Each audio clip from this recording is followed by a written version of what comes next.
नमस्कार मित्रांनो, सर्वात प्रथम तुमचं आपल्या यूट्यूब चॅनलवरती स्वागत। मित्रांनो, पीएम किसान योजनेच्या करोडो पात्र शेतकऱ्यांसाठी सध्या आनंदाची बातमी आलेली आहे। मित्रांनो, पीएम किसान सन्मान निधी योजनेचा 20वा हप्ता हा सर्व पात्र शेतकऱ्यांच्या बँक खात्यावर लवकरच जमा करण्यात येत आहे। तर मित्रांनो, आपण ही तारीख तर पाहणारच आहोत। प्रथमतः त्या अगोदर तुम्ही आपल्या यूट्यूब चॅनलवर पहिल्यांदाच आला असाल तर आपल्या चॅनलला लवकरात लवकर सबस्क्राइब करा आणि मित्रांनो, डिस्क्रिप्शन बॉक्स आणि कमेंट बॉक्समध्ये आपल्या सरकारी योजना व्हॉट्सअप ग्रुपची लिंक दिलेली आहे, तिथून आपला व्हॉट्सअप ग्रुप जॉईन करा। म्हणजे अशा प्रकारे तुम्हाला नवनवीन सर्व योजनांची माहिती घरबसल्या व्हॉट्सअपवर मिळवण्यात येईल। तर मित्रांनो, 20वा हप्ता कधी मिळणार याबद्दल माहिती सांगायची झालं तर मित्रांनो, हा जुलै महिना तुमच्यासाठी खास ठरणार आहे, कारण की सध्या सर्व न्यूज रिपोर्टर तसेच सूत्राकडून मिळालेल्या माहितीनुसार 18 जुलै 2025 रोजी पीएम किसान सन्मान निधी योजनेचा हप्ता हा बिहारमधील मोतीहारी येथे एक कार्यक्रम घेण्यात येणार आहे, तेथे जमा करण्यात येणार असल्याची माहिती सध्या सर्व वृत्तवाहिन्यांवरती देखील देण्यात येत आहे।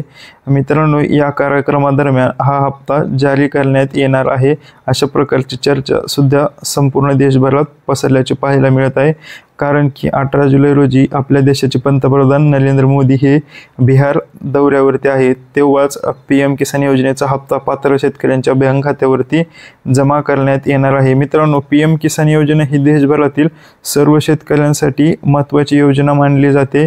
तसेच या योजनेच्या माध्यमातून देशातील पात्र शेतकऱ्यांच्या बँक खात्यावर 6,000 रुपये वर्षाला अशा प्रकारे म्हणजेच एक हप्ता 2,000 याप्रमाणे वर्षात 3 हप्ते वितरित करण्यात येतात। तसेच आतापर्यंत पात्र शेतकऱ्यांच्या बँक खात्यावर 19 हप्ते जमा करण्यात आलेले आहेत आणि 19वा हप्ता हा फेब्रुवारी महिन्यात जमा करण्यात आलेला होता। या असल्या नियमानुसार पीएम किसान योजनेचा हप्ता हा दर 4 महिन्यांनी पात्र असणाऱ्या सर्व शेतकऱ्यांच्या बँक खात्यावर जमा करण्यात येतो। मित्रांनो, अशा प्रकारे 4 महिने हे जून महिन्यामध्येच पूर्ण झालेले असून पात्र शेतकऱ्यांना हा हप्ता जून महिन्यामध्ये येणे अपेक्षित होते, परंतु मित्रांनो, यासाठी थोडा उशीर झाल्याचे देखील पाहायला मिळत आहे।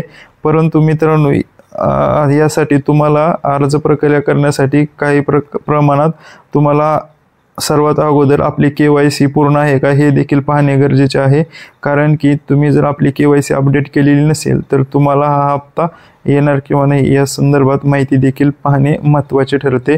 तसेच मित्रांनो, सर्वात प्रथम तुम्ही तुमची KYC बँक तपशील अपडेट करणे खूप महत्त्वाचे आहे। मित्रांनो, स्पष्टपणे सांगायचं झालं तर तुम्ही जर आपली KYC केली नाही तर तुम्हाला पुढील कोणताही हप्ता वितरण करण्यात येणार नाही। त्यामुळे लवकरात लवकर तुम्ही जर आपली अद्याप KYC पूर्ण केलेली नसेल तर लवकरात लवकर पीएम किसानच्या अधिकृत पोर्टलवर जाऊन आपली KYC पूर्ण करावी, म्हणजे तुम्हाला पीएम किसान योजनेचा हप्ता जमा होण्यासाठी कोणतीही अडचण निर्माण होणार नाही। तसेच मित्रांनो, आपला व्हिडिओ जर तुम्हाला आवडला असेल तर आपल्या चॅनलला लाईक करा, तसेच चॅनलला सबस्क्राइब करा आणि शेअर करायला विसरू नका। धन्यवाद।